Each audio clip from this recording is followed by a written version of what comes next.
The morning sun cast long shadows across the dusty mountain trail as Samuel Mackenzie adjusted his weathered hat and clicked his tongue at the six-horse team pulling the Butterfield stage.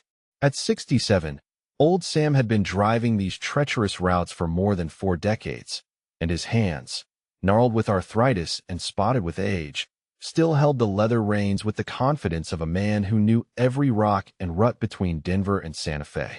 Behind him, in the swaying passenger compartment, 5 travelers settled in for what would be Sam's final run before retirement. The company had promised him a gold watch and a small pension, enough to spend his remaining years in peace at his sister's boarding house in Tucson. He glanced back through the small window and smiled at his passengers, a gentle expression creasing his sun-weathered face. Mrs. Sarah Chun, a delicate Chinese woman with silver hair pulled back in a neat bun, sat quietly knitting what appeared to be a scarf. Her small hands moved with precise, practiced motions, and she occasionally glanced up to watch the passing scenery with alert dark eyes. Beside her, a distinguished gentleman named Wade Thompson rested against the seat back, a polished walking cane propped between his knees. His gray beard was neatly trimmed, and though he appeared frail, something about his posture suggested a military bearing that age had not entirely erased.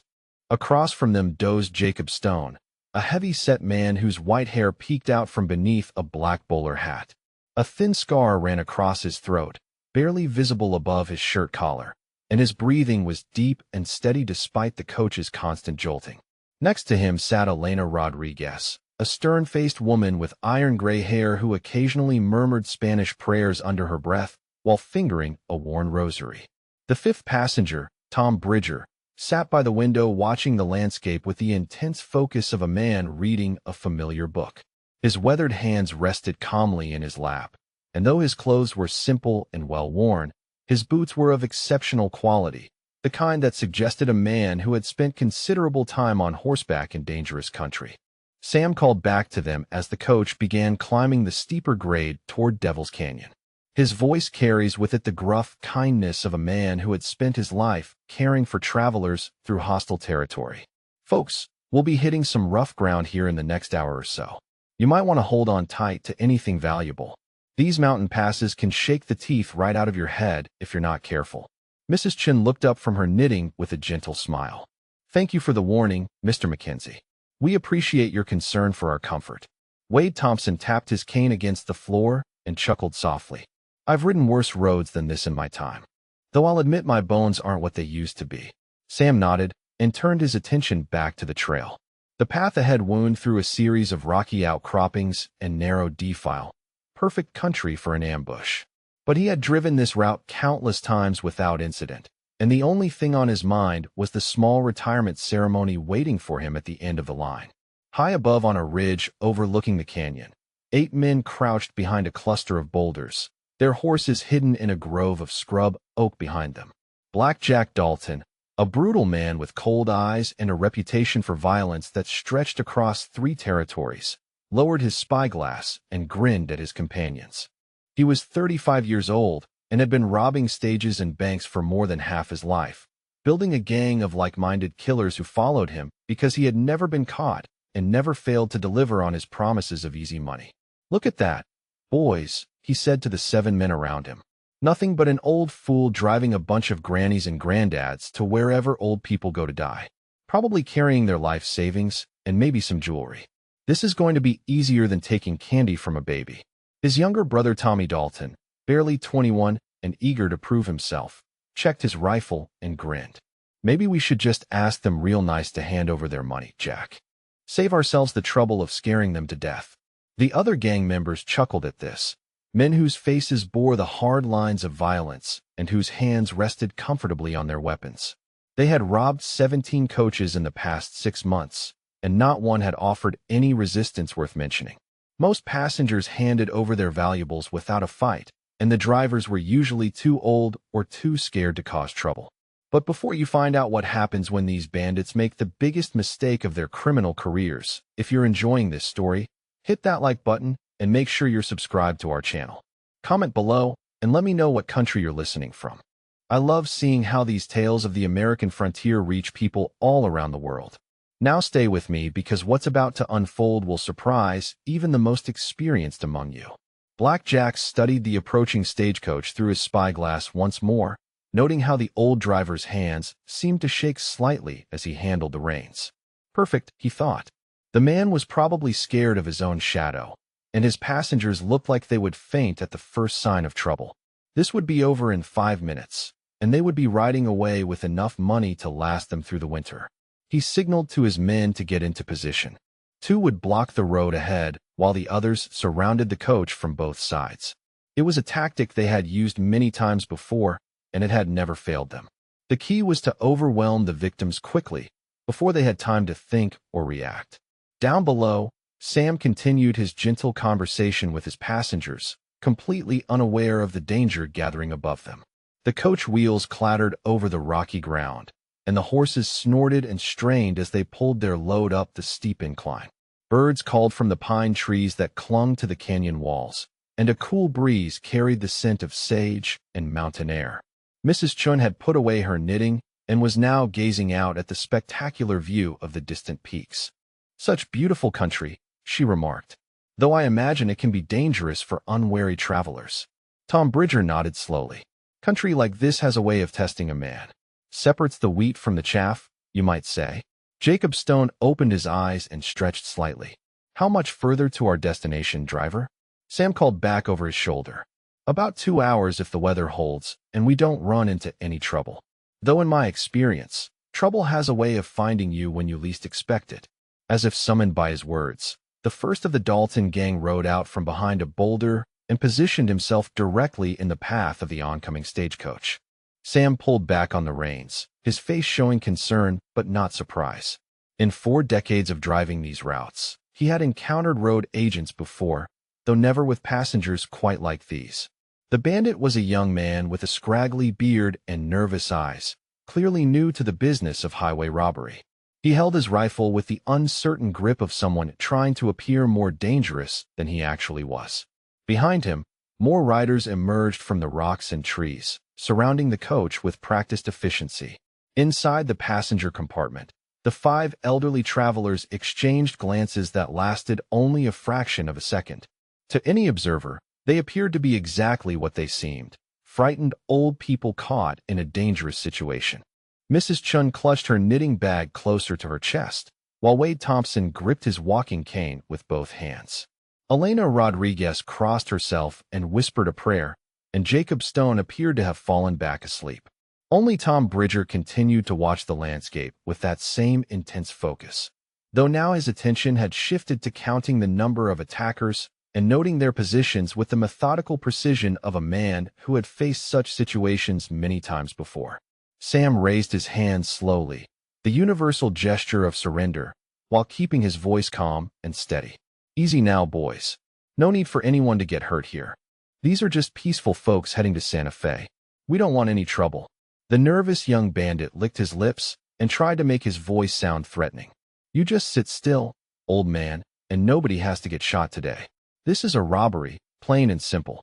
Above them on the ridge, Black Jack Dalton watched through his spyglass with satisfaction. Everything was going exactly according to plan. In a few minutes, they would be counting their profits and planning their next score. He had no way of knowing that the 5 harmless passengers sitting quietly in that stagecoach represented more than 2 centuries of combined law enforcement experience, or that their driver had personally arrested more wanted criminals than any other man west of the Mississippi River. The nervous young bandit in front of the stagecoach was joined by 3 more riders who emerged from behind the rocky outcroppings like wolves materializing from the shadows. Sam pulled the team to a complete stop, his weathered hands steady on the reins despite the gravity of the situation. The horses snorted and stamped, sensing the tension in the air, while dust swirled around the wheels of the motionless coach. Black Jack Dalton rode down from his position on the ridge, his black gelding picking its way carefully over the loose stones and scrub brush. He was a man who commanded attention without effort, his presence filling the space around him like smoke from a campfire. His clothes were expensive but travel-worn, and the twin colts on his hips bore the scratches and stains of frequent use. When he spoke, his voice carried the authority of a man who had never been denied what he wanted. Well, well, what have we got here, he said, reining in his horse just a few feet from Sam's position on the driver's seat. Looks like Christmas came early this year, boys. An old fool driving a coach full of pigeons just waiting to be plucked. Sam kept his hands visible and his voice respectful, though something in his pale blue eyes suggested depths that the bandit leader had not yet recognized. Now hold on there, mister. These folks are just traveling to Santa Fe for personal business. They don't have much worth taking, and they sure don't deserve to be frightened like this.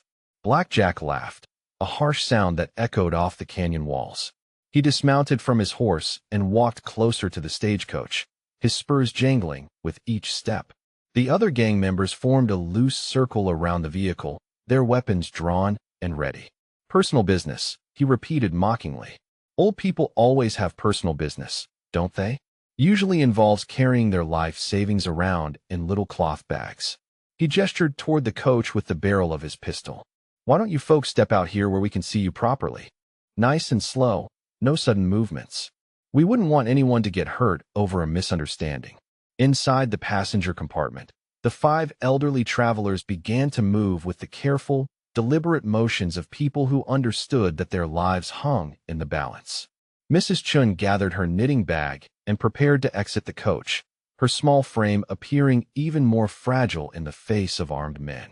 Wade Thompson struggled to stand, leaning heavily on his walking cane as if his aged joints could barely support his weight. Jacob Stone opened his eyes and blinked in apparent confusion, like an old man awakening from a deep sleep in an unfamiliar place. Elena Rodriguez clutched her rosary tighter and whispered prayers in Spanish, her voice barely audible above the sound of the wind through the canyon. Tom Bridger moved last, his attention still focused on the landscape around them, though now his gaze lingered on each bandit's position with the methodical precision of a surveyor. The coach door opened with a creak of leather hinges, and the passengers began to emerge one by one. Mrs. Chun stepped down first, her movements careful and uncertain.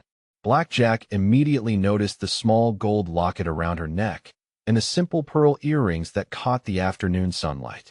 Behind her came Wade Thompson, who nearly stumbled as he descended from the coach, catching himself only by gripping his walking cane with both hands. Now that's more like it, Blackjack said, his voice taking on a cruel edge. Let's see what you good people have brought us today. Tommy, you and Martinez start with the ladies. Check their bags and jewelry. Be thorough but try not to break anything valuable.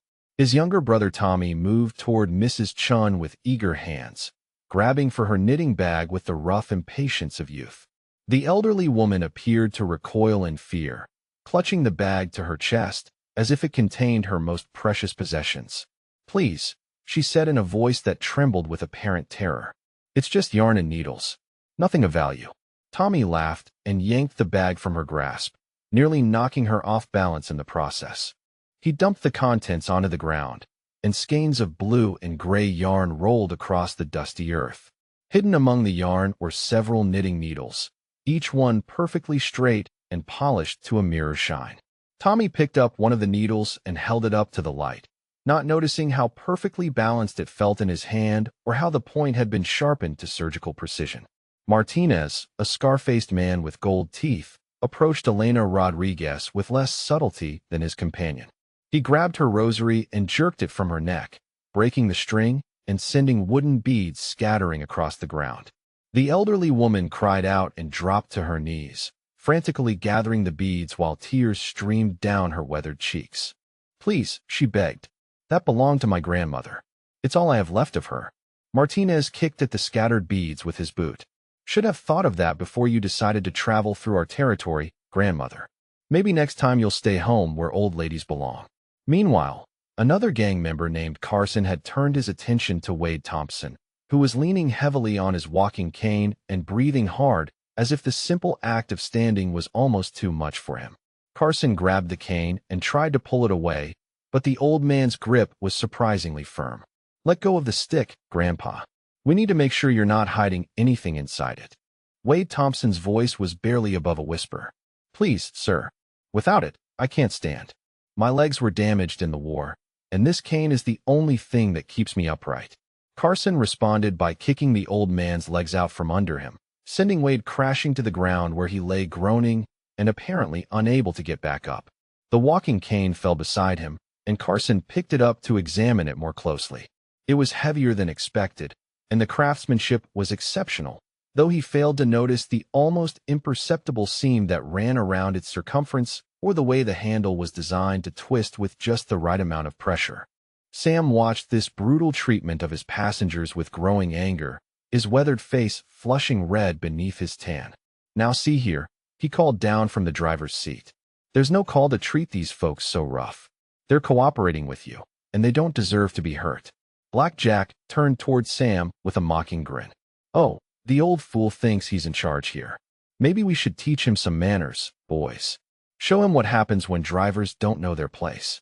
He walked over to the stagecoach and grabbed Sam by the shirt, pulling him down from the driver's seat with enough force to send the elderly man stumbling. Sam caught himself against the wheel of the coach, his hat falling to the ground and revealing thinning gray hair. For a moment, he appeared every inch the frail old man that Black Jack believed him to be. "Look at those hands shake," Black Jack said, grabbing Sam's wrists and holding them up for the other gang members to see. "This old buzzard can barely hold the reins, much less cause us any trouble. I bet he hasn't been in a real fight since before most of us were born." The other bandits laughed at this, emboldened by their leader's confidence and the apparent helplessness of their victims. One of them, a thin man named Weskier, had turned his attention to Jacob Stone, who was still standing by the coach and blinking in apparent confusion. Weskier reached into the old man's coat pockets, searching for a wallet or money pouch. Jacob Stone stood perfectly still during this search, his expression vacant and befuddled, like a man whose mind had begun to wander in his old age. Weskier found a small leather wallet containing a few dollar bills and a photograph of a woman who might have been Stone's wife. He pocketed the money and tossed the wallet and photograph onto the ground, where they landed in the dust beside Elena's scattered rosary beads. Tom Bridger remained near the back of the group, watching everything with that same intense focus, though to the casual observer he appeared to be nothing more than another frightened old man hoping to avoid notice. His simple clothes and worn boots gave no hint of his true nature, and his calm demeanor could easily be mistaken for the resignation of someone too old and tired to fight. Sam straightened up slowly, brushing dust from his clothes and retrieving his hat from the ground. His voice was quiet when he spoke, barely audible above the wind that whistled through the canyon. "Listen here, boys. These people don't have much, but I've got about $40 in my pocket from my last pay. Why don't you take that and let us be on our way? Nobody needs to get hurt here." Black Jack burst into laughter, slapping his thigh with genuine amusement. $40? You think we rode all the way down here for $40, old man? We're going to take that $40 and everything else you've got, and if you don't stop talking we might just take a little something extra for the trouble you're causing us. He gestured toward his men with his pistol. "Search the coach, boys. Check under the seats and in all the compartments. Old people always hide money in the strangest places. And if any of these fossils give you any more trouble, feel free to educate them about the proper way to behave during a robbery." The gang members moved toward the stagecoach with renewed enthusiasm, eager to begin their systematic search for hidden valuables. They had done this many times before, and they knew all the places where frightened passengers tried to conceal their money and jewelry. What they did not know was that they were about to make the greatest mistake of their criminal careers. As the bandits focused their attention on ransacking the interior of the coach, the 5 elderly passengers exchanged glances that lasted only a fraction of a second. To any observer, these brief looks would have appeared to be nothing more than the frightened communications of victims hoping to survive their ordeal. But there was something else in those glances, something that spoke of shared experience and coordinated planning, something that suggested these 5 harmless old people were not quite what they appeared to be. Sam took a step forward, his voice dropping to barely above a whisper. "Last chance, boys. Take the $40 and ride away. Right now." Black Jack turned toward him with an expression of disbelief and growing anger. "What did you just say to me, old man?" Tommy Dalton paused in his ransacking of the coach interior, a strange sensation creeping up his spine like cold fingers. At 21, he was the youngest member of his brother's gang, and while he lacked experience, he possessed the sharp instincts that had kept him alive on the frontier. Something about these passengers was bothering him, though he couldn't quite put his finger on what it was. He glanced back at the 5 elderly people standing quietly beside the stagecoach, their faces showing the proper mixture of fear and resignation that he had come to expect from robbery victims. But there was something else, something in the way they held themselves that didn't quite match their apparent frailty. Mrs. Chun, despite having been roughly handled and having her knitting bag searched, stood with her feet positioned in a way that suggested balance and readiness rather than cowering submission. Tommy looked down at the knitting needles that had spilled from her bag, picking up one of them to examine it more closely. The metal was not the cheap tin or iron that he would have expected from an elderly woman's craft supplies, but rather high-quality steel that had been precisely machined and polished to a mirror finish. The weight distribution was perfect, and when he held it between his fingers, it felt less like a knitting tool and more like something designed for an entirely different purpose. He tested the point against his thumb and jerked his hand back in surprise. The needle was sharp enough to draw blood with the slightest pressure, honed to a surgical edge that could pierce leather or flesh with equal ease. Tommy looked up at Mrs. Chun with new attention, noting for the first time how her small hands, despite their apparent delicacy, showed calluses in unusual places and bore the faint white lines of old scars. Meanwhile, Carson was still examining Wade Thompson's walking cane, turning it over in his hands with growing puzzlement. The wood was ebony, expensive and beautifully grained, but it was the weight that troubled him. The cane was far heavier than any walking stick had a right to be, and when he tapped it against the ground, it produced a sound that suggested hidden complexity within its construction. He ran his fingers along the shaft, searching for imperfections, and discovered an almost invisible seam that circled the circumference just below the ornate silver handle. When he pressed against the handle and tried to twist it, he felt it give slightly, as if it had been designed to separate into component pieces. Carson looked down at Wade Thompson, who was still lying on the ground where he had fallen, apparently too weak to stand without assistance. But something in the old man's pale gray eyes suggested that his helplessness might not be as complete as it appeared. There was an alertness there, a quality of watchful intelligence that belonged more to a predator than to prey. Carson felt an uncomfortable chill run down his back, though he couldn't have explained why. Weskier, who had been searching Jacob Stone, made his own disturbing discovery. The old man's coat, while worn and unremarkable in appearance, was cut in a very specific style that Weskier had seen before on men who carried concealed weapons. The pockets were reinforced and positioned for quick access, and the fabric showed where patterns that spoke of years of heavy use. More troubling still was the thin white scar that ran across Jacob Stone's throat, a mark that suggested someone had once tried to cut his windpipe and failed. Stone himself stood perfectly still during the search, his breathing deep and regular despite the tense situation. His eyes remained half-closed, giving the impression of an old man lost in his own thoughts. But there was something about his stillness that reminded Weskier of a cat watching a mouse hole.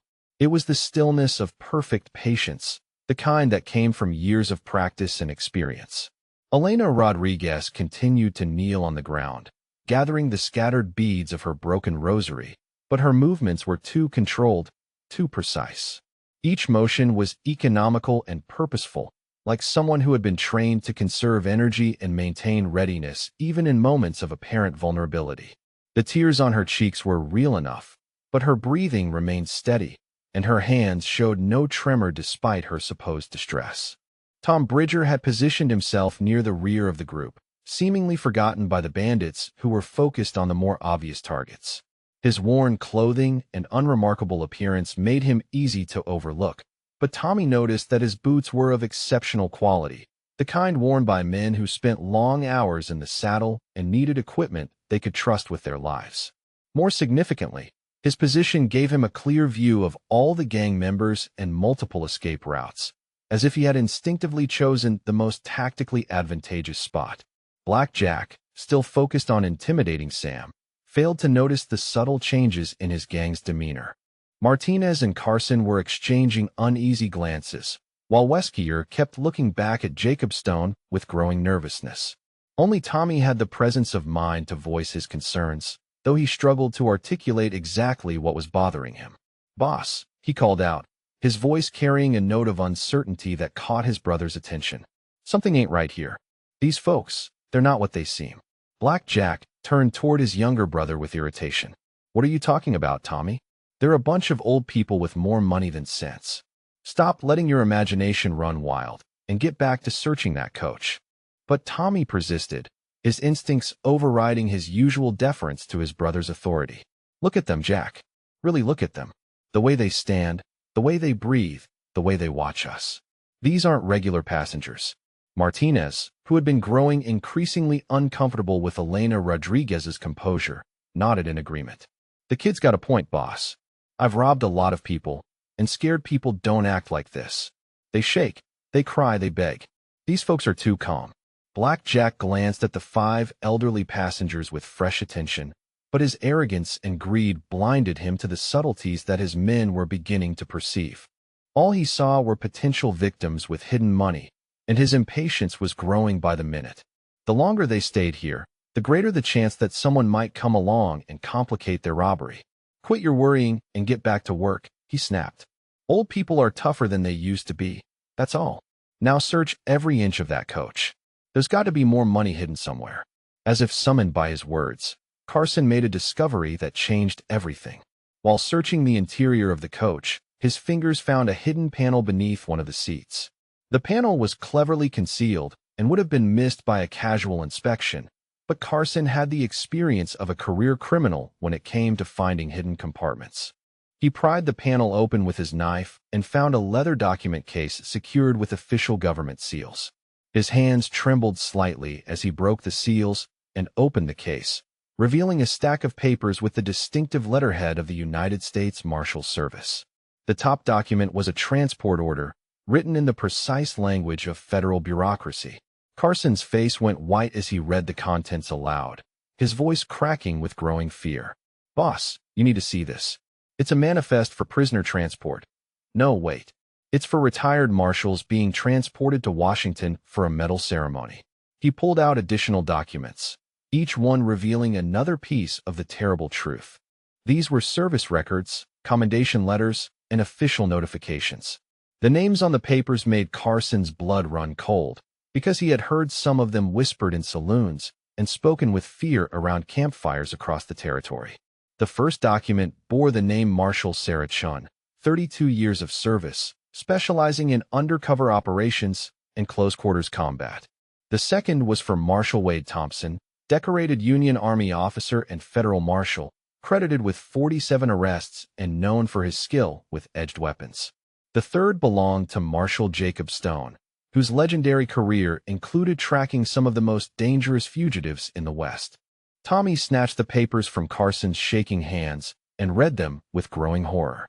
Marshal Elena Rodriguez, the document stated, had served for 29 years and was known throughout the Southwest for her tracking abilities and her record of bringing in wanted men alive.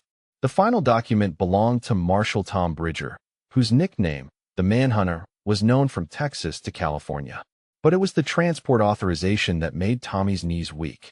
The papers were signed by Chief United States Marshal Samuel Mackenzie, Northern District, authorizing the transport of 5 retired deputy marshals to the Capitol for a Congressional Medal of Honor ceremony recognizing their collective 200 years of federal law enforcement service. Tommy looked up at Sam with dawning realization and horror.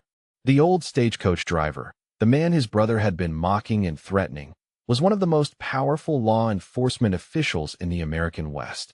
The 5 harmless passengers were legendary lawmen whose names were spoken with respect and fear throughout the frontier. "Jack," Tommy whispered, his voice barely audible. "We need to get out of here. Right now. These aren't passengers. They're federal marshals. All of them." Black Jack grabbed the papers from his brother's hands and read them with growing disbelief. His arrogance warred with the evidence before his eyes, and arrogance won. "This is some kind of trick," he declared. "Fake papers meant to scare off road agents. You think I'm stupid enough to believe that these old fossils are famous lawmen?" He tossed the documents onto the ground with contempt. "Even if it's true, which it isn't, they're retired. Old and useless. What are they going to do? Arrest us with their walking sticks and knitting needles?" Sam Mackenzie straightened to his full height, and for the first time since the robbery began, his true nature became visible. The trembling in his hands stopped completely, and his pale blue eyes took on the winter coldness of a man who had faced down hundreds of armed criminals and lived to tell about it. When he spoke, his voice carried the quiet authority of someone who had spent decades making life-and-death decisions. He looked directly at each of his 5 passengers in turn, and each one met his gaze with an almost imperceptible nod. The silent communication lasted only seconds, but it carried the weight of shared experience and perfect understanding. These were people who had worked together before, who trusted each other with their lives, and who were about to demonstrate why they had survived in one of the most dangerous professions on the frontier. "Boys," Sam said, his voice dropping to barely above a whisper, but carrying clearly in the mountain air. "I'm going to give you one last chance. Drop your weapons, mount your horses, and ride out of here. Do it now, and nobody has to get hurt." Black Jack stared at him in amazement, then burst into harsh laughter. "You threatening us, old man? You and your geriatric friends are going to make us leave? That's the funniest thing I've heard all year." But Tommy was backing toward his horse, his face pale with fear and his hands trembling as he clutched his rifle.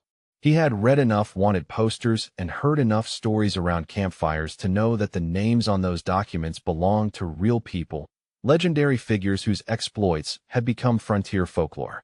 If these were truly the retired Marshals, then his gang had just cornered some of the most dangerous men and women who had ever carried badges. "Boss, we need to go. Right now." "Those are real names on real documents. I've heard of Marshal Stone. They called him the Tracker because he never lost a trail. And Marshal Chun. They say she can kill a man with nothing but her bare hands." Black Jack's expression wavered for a moment, uncertainty creeping into his eyes as he looked at the 5 elderly people standing quietly beside the stagecoach. But his pride and greed overcame his caution, and he made the decision that would seal his fate and that of his gang. "I don't care if they're George Washington and his mother," he snarled. "They're old, they're outnumbered, and they're going to give us their money. End of discussion." Sam Mackenzie closed his eyes for just a moment, and when he opened them again, they held the flat, emotionless gaze of a man who had killed when necessary and felt no guilt about it. His voice was winter ice when he spoke the words that marked the end of negotiations and the beginning of justice. "Last chance is over, boys. You chose this." Sam Mackenzie's voice cut through the mountain air like the blade of a knife, calm and precise and utterly without emotion. "Passengers, I believe we've reached our stop." The words were simple enough, but they carried a weight of meaning that the Dalton gang could not have comprehended. For the 5 elderly people standing beside the stagecoach, however, those words were a signal that had been agreed upon decades earlier, a code phrase that meant the time for pretense was over and the time for action had begun. The transformation was instantaneous and terrifying to witness. Mrs. Sarah Chun, who moments before had appeared to be a frail, elderly woman mourning her scattered knitting, suddenly moved with the fluid precision of a striking snake. Her small hands darted to her knitting bag, but instead of reaching for yarn and needles, they emerged with twin Colt revolvers that seemed to materialize from nowhere. The weapons were custom-made, their grips worn smooth by years of use, and they fit her hands like extensions of her own fingers. In one continuous motion, she rolled to her left, putting the bulk of the stagecoach between herself and the nearest bandits, while simultaneously cocking both hammers with movements too fast for the human eye to follow clearly. Carson, who had been standing closest to her, stared in shock as the harmless Chinese grandmother he had been terrorizing revealed herself to be something altogether more dangerous. The twin barrels of her Colts were now pointed directly at his chest, and her dark eyes had taken on the cold focus of a professional killer. Wade Thompson, who had been lying helplessly on the ground where Carson had kicked him, suddenly rolled to his feet with the smooth grace of a much younger man. His apparent frailty vanished like smoke in the wind, replaced by the rigid bearing of a career military officer. The walking cane that Carson had dropped lay within easy reach, and Wade snatched it up with movements that spoke of years of training and muscle memory. With a sharp twist of his wrists, the cane separated into 2 pieces, a steel blade nearly 3 feet long, and a black leather scabbard that doubled as a club. The sword was military issue, a cavalry saber that had seen action in a dozen battles, and its edge gleamed with the cold light of honed metal. Wade's pale gray eyes surveyed the assembled bandits with the calculating gaze of a tactician assessing enemy positions. "I am Marshal Wade Thompson," he announced in a voice that carried the authority of 35 years of federal law enforcement. "Retired as of last month after 4 decades of service to the United States government. You gentlemen are under arrest for armed robbery, assault, and threatening federal officers." Jacob Stone, who had been standing quietly while Weskier searched him, suddenly opened his eyes fully for the first time since the robbery began. The confused, befuddled expression vanished from his face, replaced by the alert intensity of a hunter who had been studying his prey while pretending to sleep. His right hand moved to the inside of his coat with practiced efficiency, emerging with a nickel-plate revolver that he handled with the confidence of a man who had drawn it in anger more times than he could count. The thin scar across his throat seemed to pulse with its own malevolent life as he spoke, his voice carrying the gravelly undertones of someone who had survived having his windpipe cut and lived to hunt down the man who had tried to kill him. "My name is Marshal Jacob Stone. 32 years of service tracking fugitives across 7 territories. They called me the Tracker because I never lost a trail and I never let a man escape justice."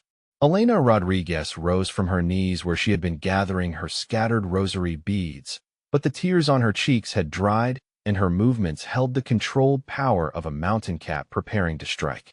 Her simple black dress concealed a gun belt that she now revealed by throwing back her shawl, and the pistol that hung at her hip bore the distinctive grips of a weapon that had been custom-made for a woman's hands.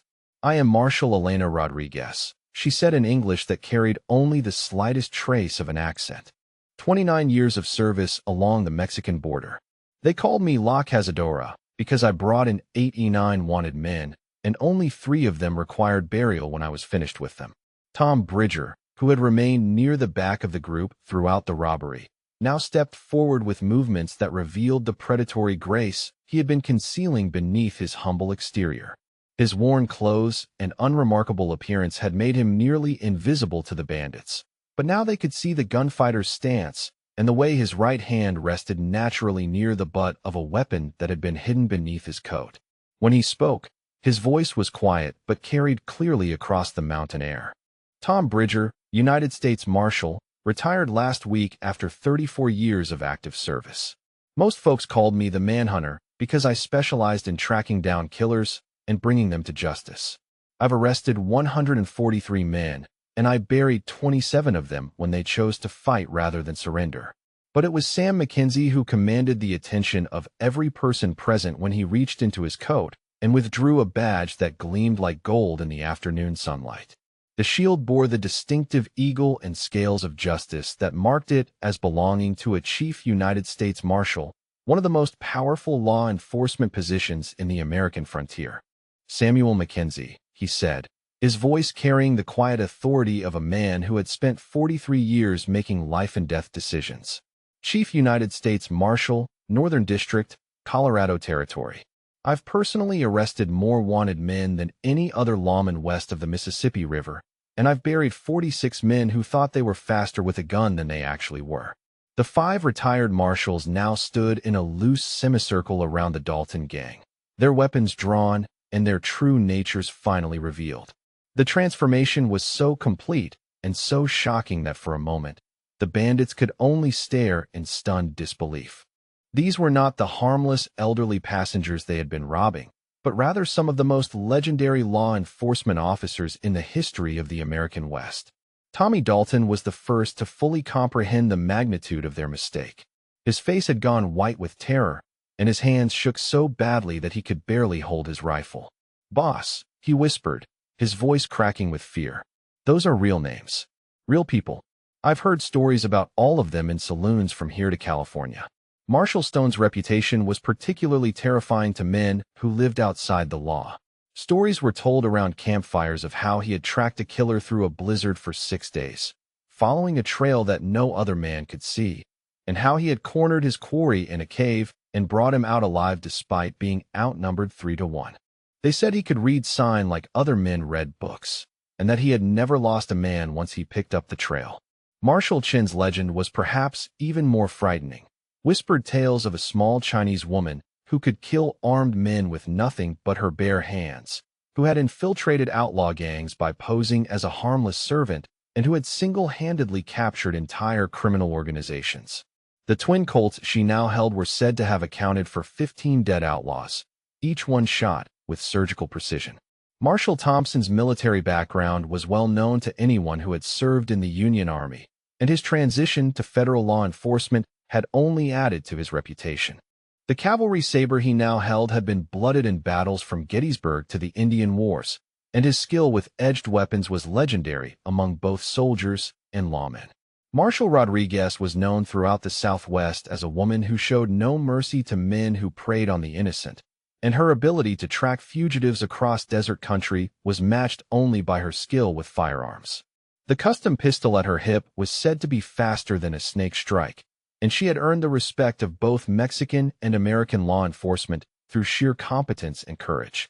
Black Jack Dalton found his voice first, though it came out as a strangled croak. "This isn't possible. You're too old. You're supposed to be retired." Marshal McKenzie's pale blue eyes held no warmth when he responded. "Retirement papers don't change what we are, son. We're still federal marshals, and you're still under arrest. The only question now is whether you're going to surrender peacefully or whether we're going to have to do this the hard way." The mountain air seemed to thicken with tension as the two groups faced each other across the dusty ground. 8 outlaws who had thought they were robbing helpless passengers now found themselves surrounded by 5 of the most dangerous lawmen who had ever carried badges. The odds were still nominally in their favor, but every man present understood that numbers alone would not determine the outcome of what was about to happen. Martinez was the first to break, his nerve failing him completely as he stared into Marshal Chen's dark eyes and saw his own death reflected there. He tried to raise his rifle, but his hands were shaking too badly to aim properly. That was all the excuse she needed. The twin Colts in her hands spoke with voices of thunder, and Martinez pitched backward with 2 holes in his chest placed so close together that a silver dollar could have covered both wounds. He was dead before he hit the ground, his rifle falling from nerveless fingers to clatter against the rocks. The sound of gunfire echoed off the canyon walls like the crack of doom, and suddenly everyone was moving at once. Carson tried to dive for cover behind the stagecoach, but Marshal Thompson's cavalry saber took him in the shoulder, the blade slicing through muscle and bone with surgical precision. He screamed and dropped his weapon, clutching at the wound that was already staining his shirt crimson. Weskier attempted to use Jacob Stone as a human shield, grabbing the marshal from behind and pressing the barrel of his pistol against the older man's head. But Stone had been expecting exactly such a move, and he drove his elbow back into Weskier's ribs with enough force to crack bone. As the bandit doubled over in pain, Stone spun around and brought the butt of his revolver down on the back of Weskier's skull, dropping him unconscious to the ground. 2 more gang members tried to retreat toward their horses, but Marshal Rodriguez was already moving to cut off their escape route. Her pistol barked once, and the first man's hat flew off his head, the bullet passing so close to his scalp that it left a thin line of blood. The second shot took the other bandit in the leg, dropping him to the ground where he lay moaning and clutching at his wounded thigh. Tom Bridger had positioned himself to cover the trail that led back toward the main road, effectively trapping the remaining outlaws in the canyon. His reputation as the manhunter was well earned, and he moved with the patient efficiency of someone who had spent decades pursuing dangerous men through hostile territory. In less than 30 seconds, the Dalton gang had been reduced from 8 confident outlaws to a handful of wounded, terrified men who were beginning to understand that they had made the greatest mistake of their criminal careers. They had tried to rob 5 of the most legendary lawmen in the American West, and now they were about to pay the price for their arrogance and greed. Black Jack Dalton found himself staring down the barrel of Marshal McKenzie's service revolver, a weapon that had sent more outlaws to their graves than any other gun on the frontier. The chief marshal's finger was on the trigger, and his pale blue eyes held the cold promise of death for any man foolish enough to continue resisting. "You boys picked the wrong stagecoach," McKenzie said quietly, "and now you're going to learn what happens when you threaten federal officers and innocent passengers. The only question is whether you want to face a judge and jury or whether you'd prefer to join your friend Martinez in whatever hell awaits men like you.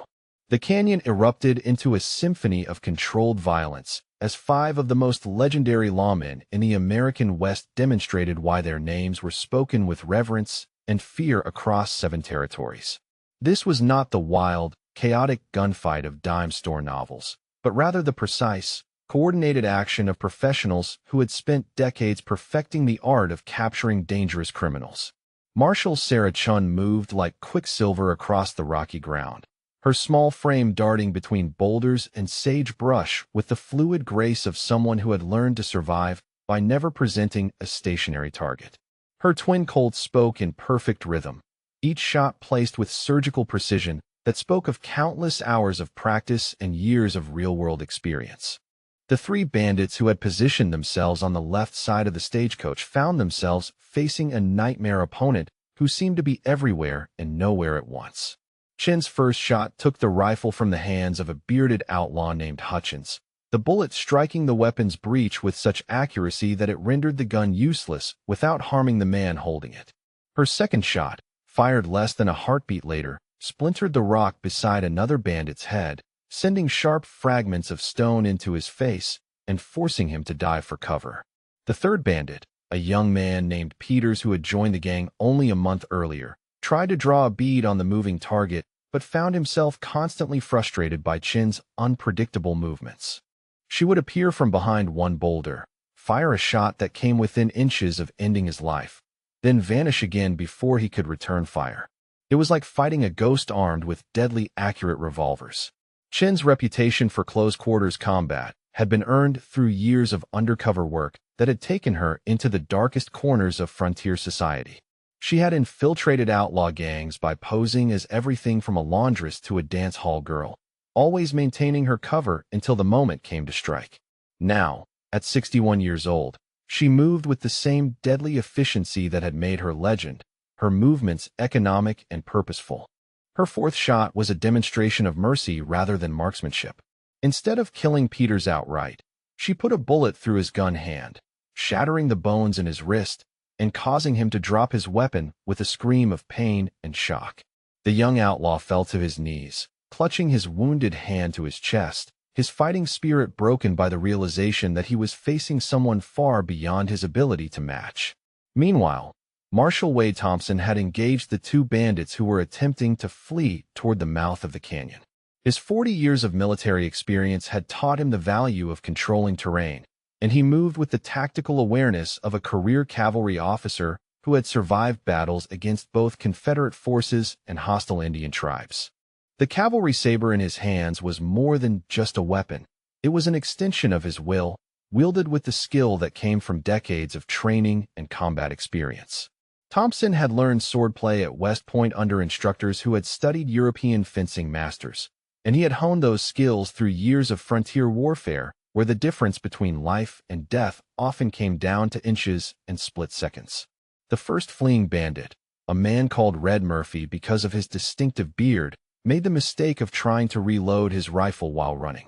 Thompson closed the distance between them with the ground-covering stride of a man who had spent years leading cavalry charges, and his saber swept in a perfectly controlled arc that severed the bandit's gun belt and sent his weapons clattering to the rocky ground. Red Murphy spun around with his fists raised, apparently intending to settle the matter with bare knuckles, but Thompson's military training had included more than just swordplay. A precisely delivered blow with the pommel of his sword left Murphy unconscious on the ground, his body positioned where he could be easily retrieved for transport to the nearest jail. The second bandit, a thin man named Cotter, had the sense to surrender when he found himself staring at the point of Thompson's cavalry saber. The blade was positioned exactly at his throat, held with the rock-steady control of someone who could have opened his windpipe with the slightest movement. Cotter dropped his rifle and raised his hands, his face pale with the understanding that he was completely at the mercy of a man who had killed enemies of the United States in fair combat and felt no guilt about it. "I surrender, Marshal," Cotter stammered, his voice cracking with terror. "Don't kill me. I got a wife and kids in Kansas." Thompson's pale gray eyes showed neither mercy nor malice, only the professional assessment of a career soldier evaluating a defeated enemy. You should have thought of them before you chose this line of work, son. But if you surrender peacefully and cooperate with our investigation, you'll live to see them again." Jacob Stone, meanwhile, was demonstrating why he had earned the nickname the Tracker during his 32 years of federal service. While the other marshals were engaging the bandits directly, Stone was systematically cutting off escape routes with the methodical precision of someone who had spent decades anticipating the movements of desperate men. His legendary ability to read sign and predict human behavior had made him the most feared manhunter on the frontier, and now he applied those skills to ensure that none of the Dalton gang would escape to continue their criminal careers. Stone moved through the canyon like a wolf following a scent trail, his experienced eyes reading the terrain and identifying every possible route that a fleeing bandit might attempt to use. When one of the gang members tried to scramble up the canyon wall toward a ledge that might provide escape, he found Stone already waiting for him at the top, revolver drawn and aimed with the steady hand of someone who had never missed a shot that mattered. The bandit, a Mexican named Valdez who had been with the gang for 2 years, found himself trapped on the narrow ledge with nowhere to go but down. Stone's gravelly voice carried clearly in the mountain air. "End of the trail, son. You can climb down peacefully, or I can put a bullet in your leg and let gravity bring you down. Your choice." Valdez looked into the marshal's eyes and saw the cold certainty of a man who had tracked killers across impossible terrain and always brought them to justice.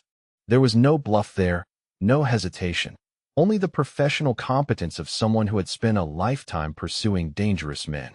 He began climbing down immediately. Marshal Elena Rodriguez had positioned herself to intercept any bandits who might try to reach the horses, and her approach to law enforcement reflected both her cultural heritage and her years of experience along the Mexican border. From beneath her simple black dress, she produced a coiled riata, the traditional Mexican lasso that she had been using since childhood on her family's ranch. But this was no ordinary ranch rope. The riata in her hands was made of braided rawhide that had been specially prepared for law enforcement work, and Elena wielded it with the skill of someone who had been born in the saddle and raised on horseback. During her 29 years as a federal marshal, she had developed techniques for capturing fugitives alive that were unique in American law enforcement.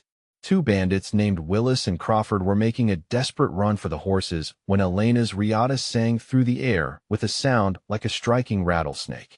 The loop settled around Willis's shoulders with perfect accuracy, and Elena dug her heels into the rocky ground as the running man hit the end of the rope. The physics of the situation were inescapable. Willis went down hard, the breath driven from his lungs by the impact. Before Crawford could process what had happened to his companion, Elena had already recoiled her rope and sent it flying again. This time the loop caught the second bandit around the ankles, sending him tumbling head over heels to land in a dusty heap beside his friend.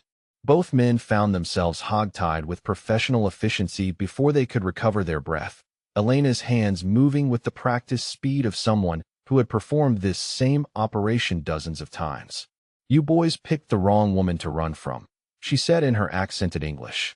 "I've been roping cattle and outlaws since before you were born, and I've never missed a throw that mattered." Tom Bridger, the manhunter, had taken on the most dangerous assignment of all, pursuing the bandits who had managed to break free from the initial engagement and were now trying to escape through the narrow defile and rocky outcroppings that honeycombed the canyon walls. This was the kind of work that had made his reputation, the patient, relentless pursuit of dangerous men through hostile territory. Bridger moved through the rocks like a hunting cougar, silent and sure-footed despite his 63 years. His worn boots found purchase on stone surfaces that would have defeated a younger man, and his eyes read the terrain with the automatic skill of someone who had spent decades tracking fugitives through every kind of country the American West had to offer. One bandit, a killer named Bronson who had been wanted in 3 territories for murder and robbery, thought he had found safety in a narrow cleft between 2 massive boulders.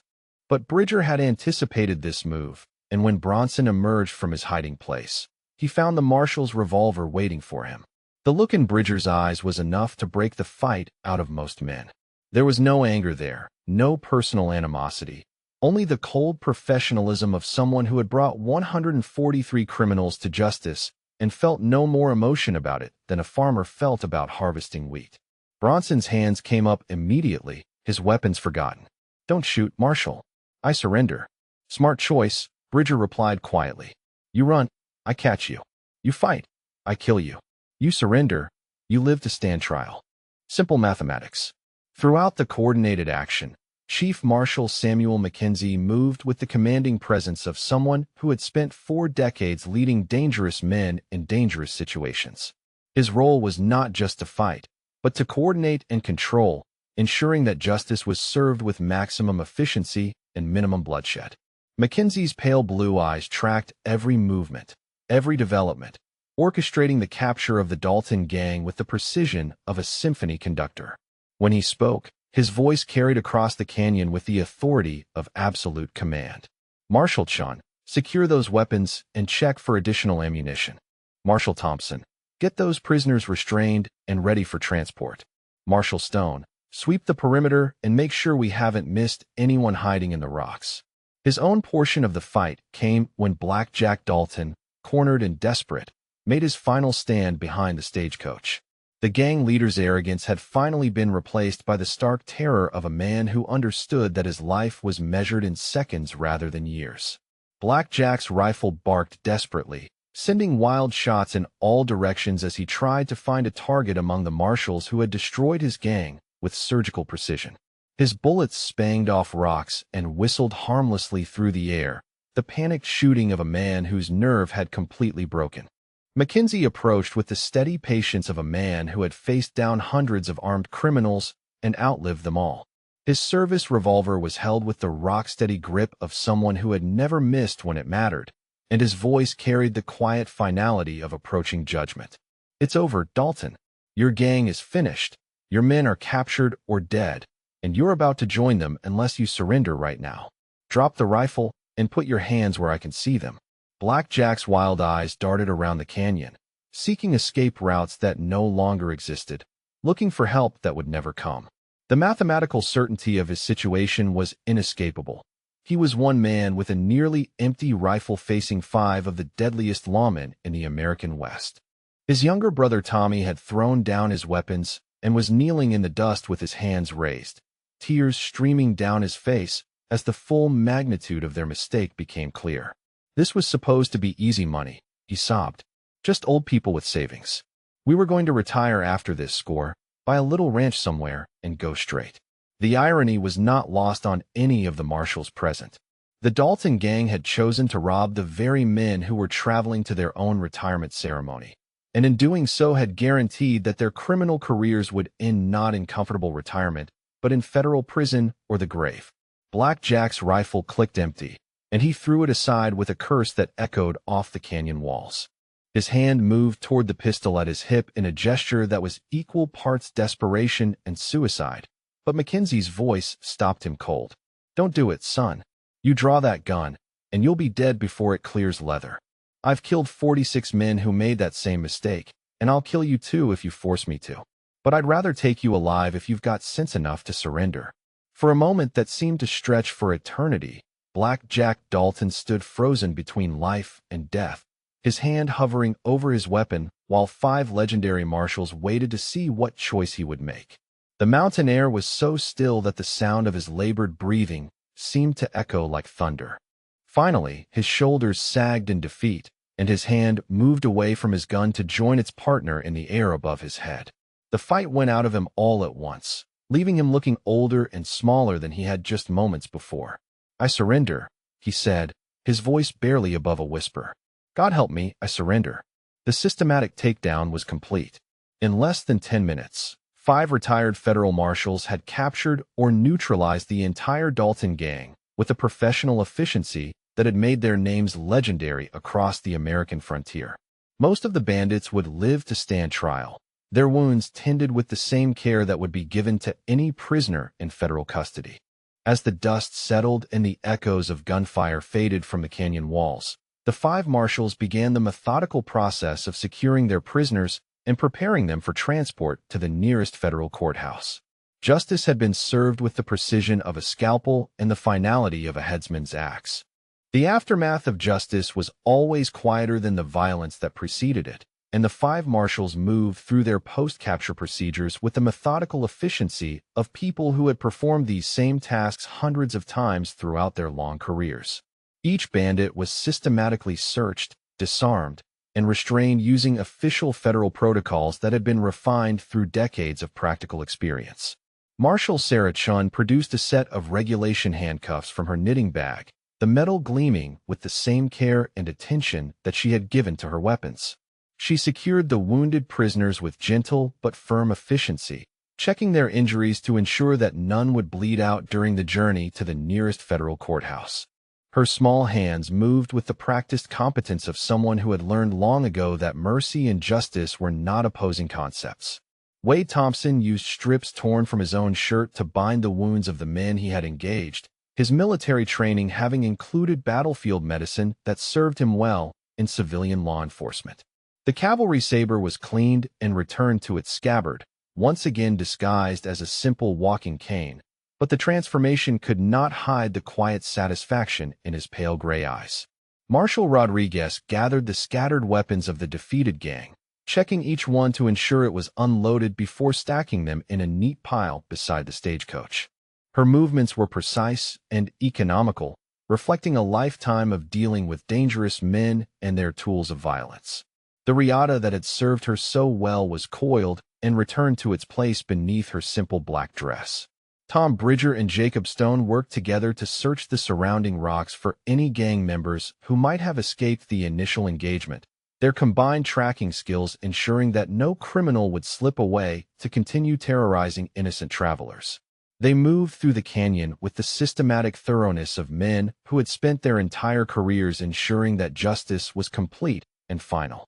Chief Marshal Samuel Mackenzie stood watching his team work, his pale blue eyes holding the quiet pride of a commander who had led extraordinary people through extraordinary circumstances. When the last bandit had been secured and the last weapon collected, he walked to the center of the group and removed his hat in a gesture that commanded immediate attention. "Gentlemen and lady," he said, his voice carrying the formal tone of someone about to make an important announcement. "I believe it's time these men understood exactly what they attempted to do today and why their actions represent more than simple highway robbery."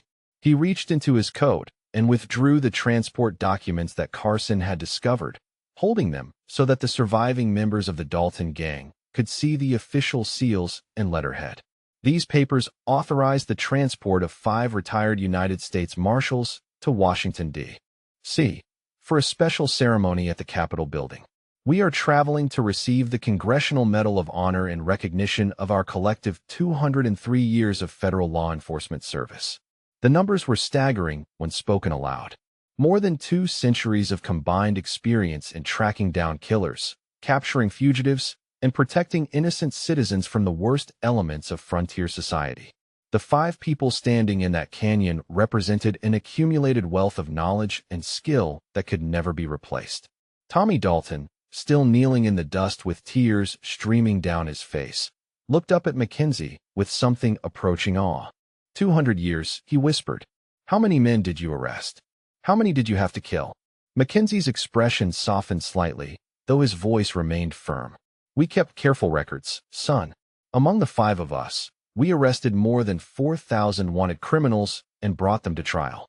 We killed 137 men who chose to fight rather than surrender, and we feel no guilt about it because every one of them was given the chance to come in peacefully."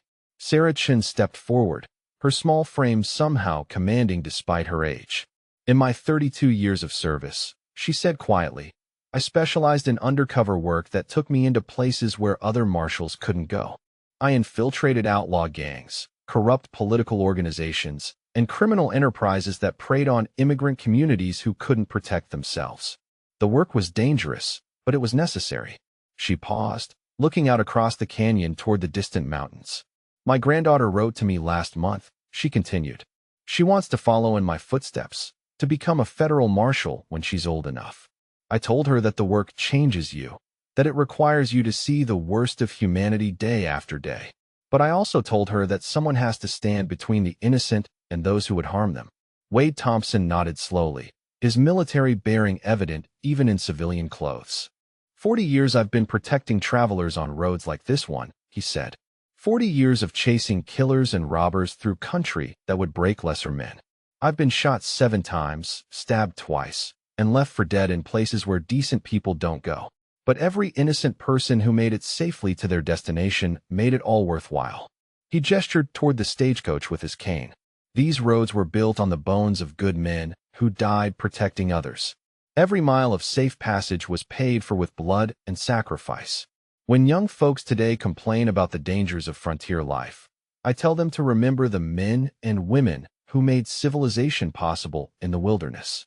Jacob Stone's gravelly voice carried across the canyon as he spoke of tracking fugitives through some of the most dangerous territory in North America.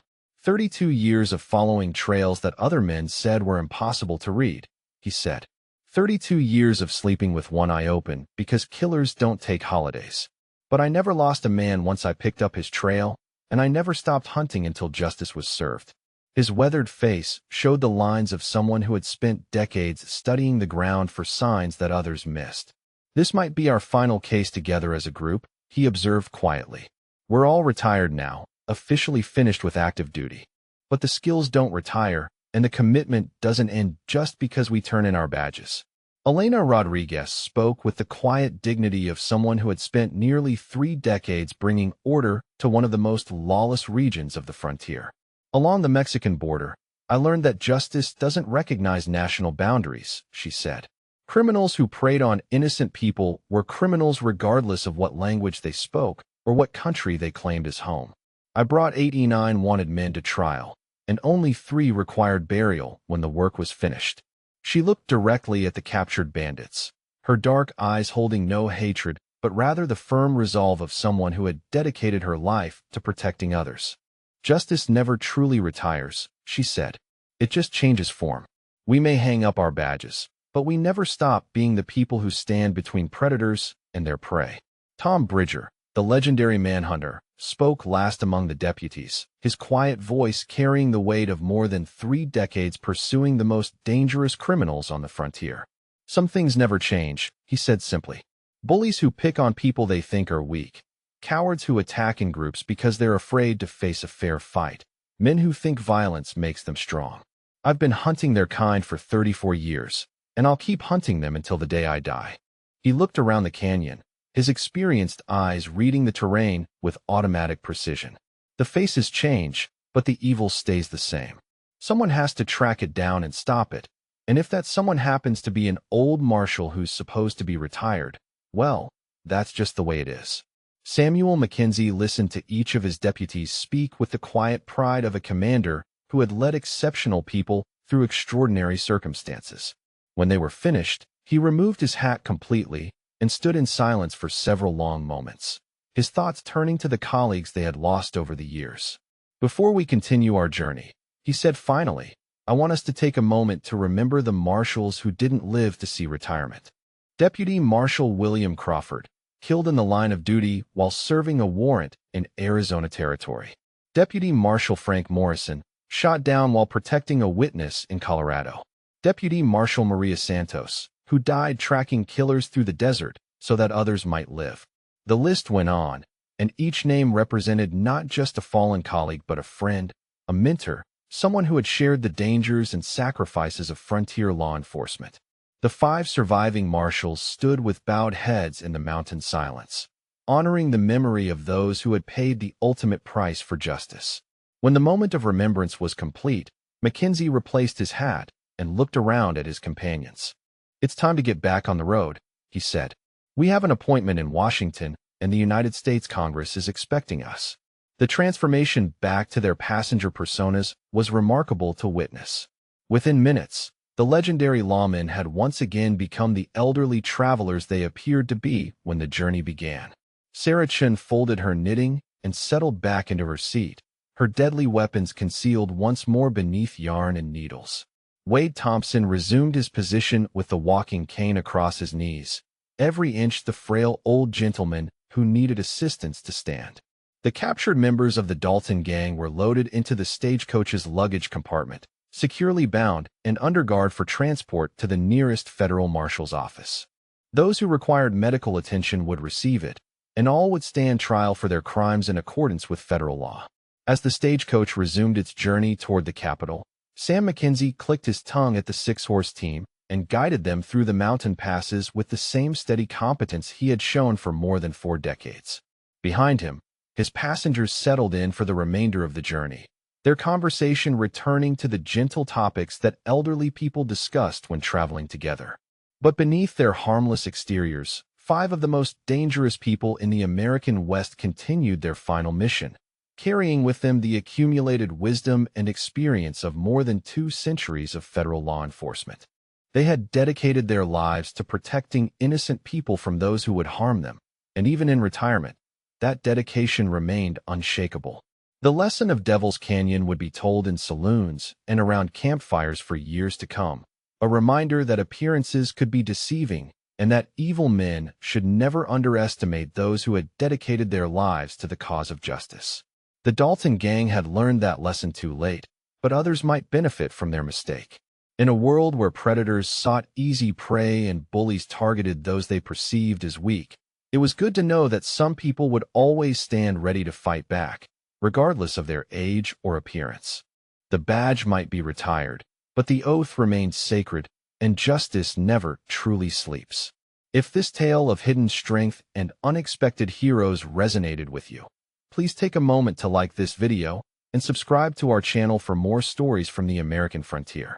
We bring you tales of courage, justice, and the men and women who built a nation through sacrifice and determination. Share your thoughts in the comments below, and remember that heroism often wears the most humble disguise. Until next time, may you never underestimate the power of those who serve others, and may justice always find a way to prevail.